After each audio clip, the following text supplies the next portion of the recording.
साथियों, सुप्रिया तिवारी जी पूछती हैं, मेरी भी धनु लग्न की कुंडली है और बुध मेरे 10th हाउस में है, बट मेरी लाइफ में स्ट्रगल बहुत ज़्यादा है। मुझे किसी काम में सफलता नहीं मिल रही है। 2 सितंबर 1988 इनका जन्म दिनांक है। समय है दोपहर के 3 बजे। मिर्ज़ापुर उत्तर प्रदेश में आपका जन्म हुआ है।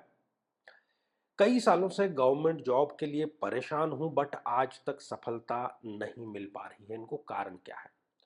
देखिए, इनकी जन्म पत्रिका धनु लग्न की जन्म पत्रिका है और बुध जो कि धनु लग्न में एक योग कारक ग्रह होते हैं, वो भद्र योग बना रहे हैं। अपनी उच्च राशि में दशम भाव में विराजमान है। लेकिन कोई भी योग तभी फलदायी होता है जब उसकी महादशा आए। तो महादशा तो बुध की चल नहीं रही।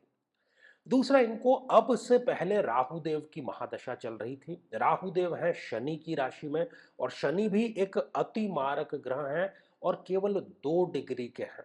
इसलिए वो भी रिजल्ट प्रदान नहीं कर पा रहे थे। संघर्ष की, कंफ्यूजन की स्थिति बनी हुई थी।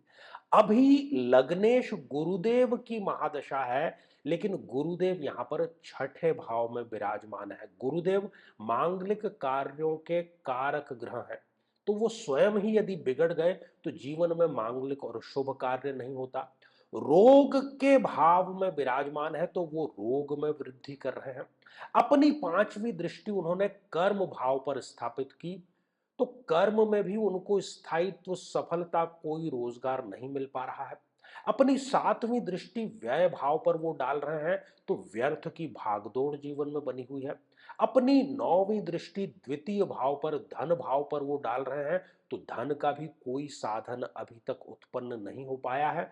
दो दो केंद्रों के अधिपति होकर के और त्रिक में विराजमान होने के कारण गुरुदेव यहां पर केंद्राधिपत्य दोष से पीड़ित है। तो हमने देखा कि बहुत से अच्छे योग होने के बावजूद भी कई बार कुंडली में क्यों बुरे परिणाम हमें मिलते हैं। सुप्रिया जी, आपको चाहिए कि आप गुरु महादशा मंत्र साधना जरूर करें और गुरु के अभिमंत्रित जल का भी सेवन नियमित रूप से करें।